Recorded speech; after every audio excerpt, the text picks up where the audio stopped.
Olá, professor Sérgio Gabriel com vocês. Eu sou professor de Direito Empresarial do meu curso e vamos começar a aclarar a mente de vocês para o que vem aí no exame de ordem.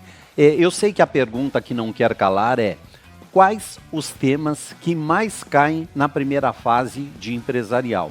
E é importante para a gente saber os temas, pessoal, porque isso faz com que você possa se planejar e otimizar os seus estudos. Mas a pergunta é: como a FGV cobra esses temas? E as questões que aparecem em empresarial, são questões teóricas ou são questões práticas? Então, pessoal, vamos começar a ver, então, os principais temas dentro daquela ordem em que mais há a exigência por parte da FGV e vamos entender um pouquinho como é explorado cada um desses temas. O primeiro tema, pessoal, e é aquele que é o mais disparado em termos de cobrança no exame de ordem, são regras gerais das sociedades. Só para vocês terem uma ideia, esse tema sozinho, ele ocupa algo em torno de 29% das questões de empresarial nos últimos 10 exames. Mas vamos entender o que seriam regras gerais das sociedades. Quando você pega o livro de Direito de Empresa, do Código Civil, ele inicia lá no artigo 966, vai até o artigo 1195, ele tem uma estrutura que inicia pelo conceito de empresa e empresário, logo em seguida começam as regras gerais das sociedades, cada uma das sociedades em espécie, e termina, na verdade, com aplicações específicas também voltadas às sociedades. Então, quando a gente fala dessas regras gerais, a gente fala da parte introdutória das sociedades e a gente fala da parte de aplicação. E muitas regras dessa, ou a maior parte delas, elas não se aplicam especificamente a uma sociedade. É claro que vocês vão ver que em grande parte das questões, a sociedade a que eles vão se referir em relação à aplicação das regras gerais são sociedade simples, sociedade limitada, sociedade anônima. Mas são regras que acabam sendo aplicáveis a todas as sociedades, como por exemplo, a gente poderia falar sobre a obrigatoriedade de registro. Então, a partir de quando deve ser efetuado o registro de uma sociedade? Então, de acordo com o artigo 967 do Código Civil, o registro deve ser feito antes do início da atividade daquela determinada sociedade. Outra regra muito comum exigida no exame de ordem é a diferença entre sociedade personalizada e despersonalizada.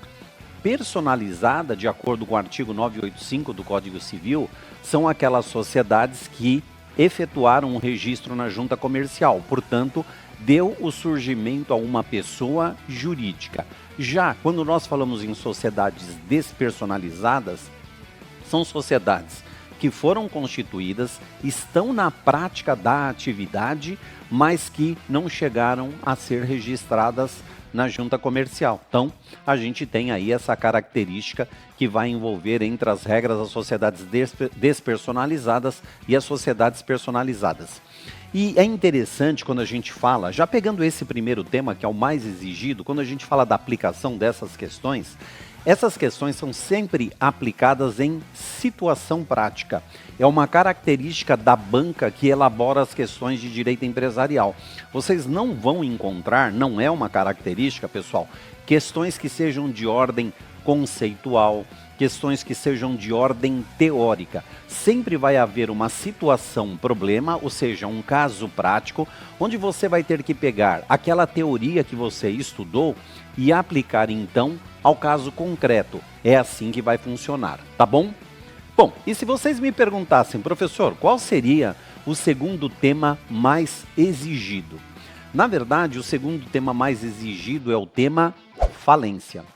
Quando nós falamos de falência, pessoal, isso nos faz entender uma coisa também.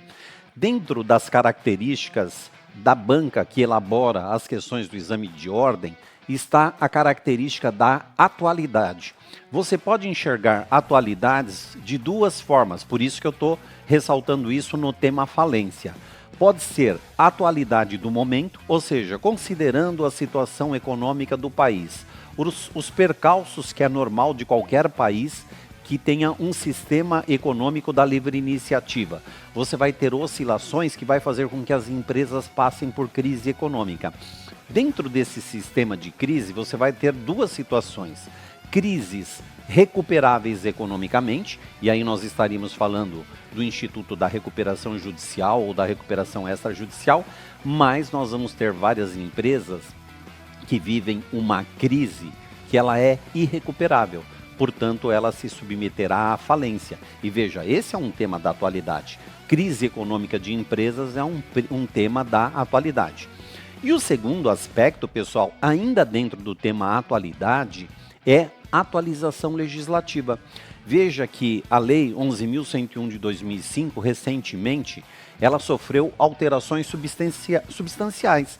Mais da metade dos artigos da lei, né, que tem pouco mais de 200 artigos, foram alterados. Só que grande parte dessas alterações estão dentro do tema falência. Por isso que o tema falência, ele acaba sendo muito exigido na prova. E fique atento quando a gente fala de falência, porque, por exemplo, dentro das regras atualizadas, apareceu a figura da falência sumária. Para evitar que um processo de falência, ele tenha o transcurso normal por mais de ano, sendo que ao final não haverá arrecadação de dinheiro suficiente sequer para cobrir as despesas processuais.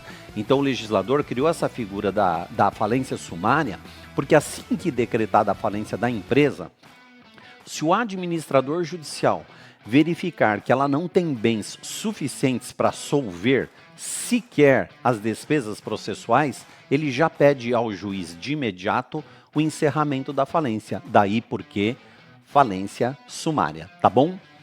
Vamos pensar então no nosso terceiro tema. O terceiro tema mais exigido pela nossa banca seria o tema empresa e empresário, com a mesma estatística pessoal de falência, algo em torno de 16% das questões. Mas o que seria esse tema empresa e empresário? Pessoal, isso vem por uma falha legislativa. O artigo 966 do Código Civil, ele não trouxe um conceito de empresa. Veja que ele é o primeiro artigo do livro 2 do Código Civil, livro de direito de empresa. O artigo que inaugura o livro de direito de empresa. Então, o que haveria de mais normal seria esse primeiro artigo trazer um conceito de empresa, mas ele não traz. Ele traz um conceito de empresário. Bom, professor, tem diferença então entre a empresa e o empresário? Sim, pessoal. A empresa nada mais é do que o exercício de uma atividade empresarial. Só que quando você fala em exercer atividade empresarial, de que forma você vai exercer essa atividade empresarial? Você tem basicamente duas formas, pessoal. Ou você vai exercer como empresário, se referindo, portanto, ao empresário individual, ou registrando uma sociedade empresária. E aí, quando você registra uma sociedade empresária, você vai ter o surgimento de uma pessoa jurídica. Então, quando eu falo do empresário, eu estou falando da forma de se exercer a empresa, da forma de se exercer a atividade empresarial. E quer saber de um erro muito comum que as pessoas cometem? É acreditar que o empresário individual ele é uma pessoa jurídica. Não, pessoal.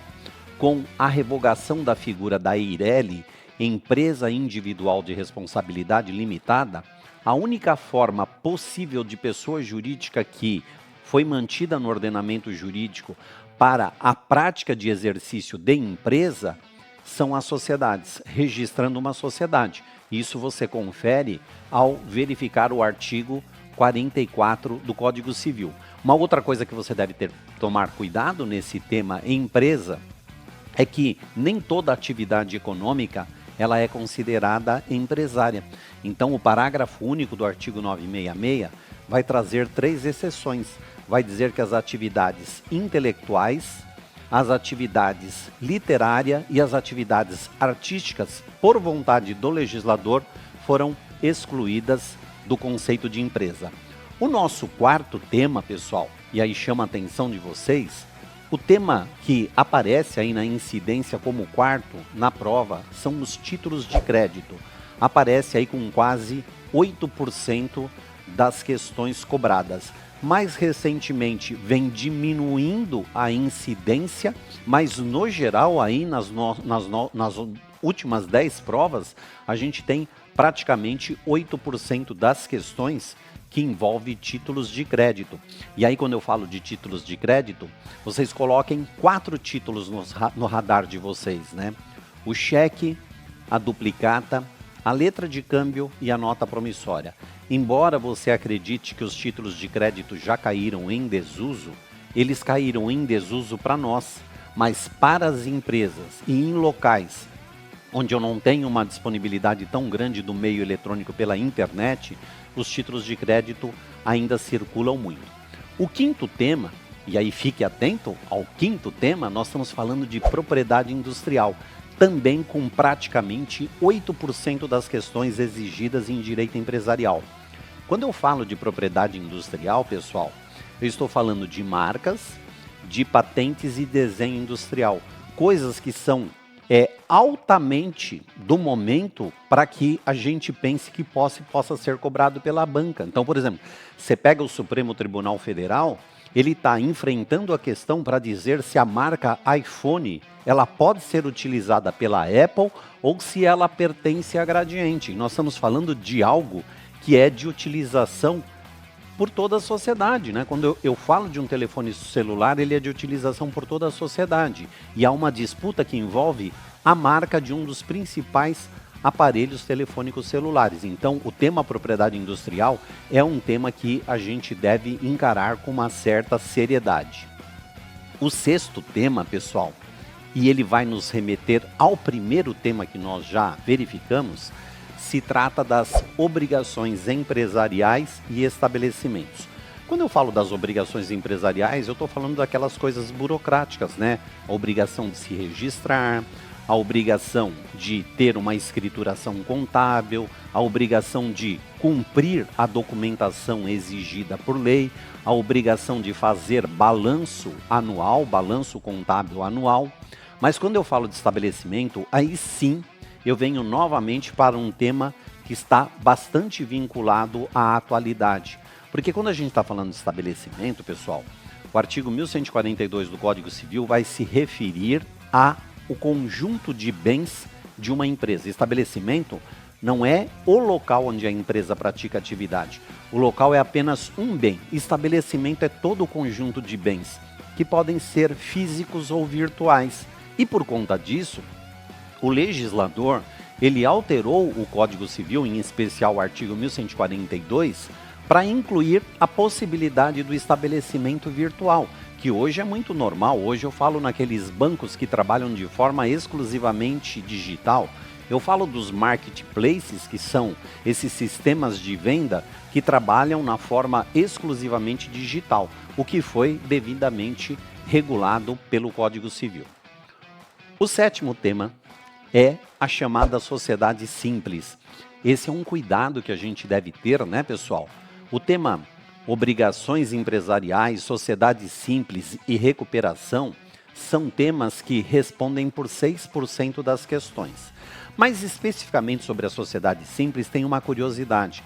Quando a gente fala do livro de direito de empresa do Código Civil, a impressão que nós temos é que o livro de direito de empresa só trata de empresa, mas a sociedade simples não é uma sociedade para a prática de atividade empresarial. Ao contrário, ela é criada para a prática de uma atividade de natureza civil.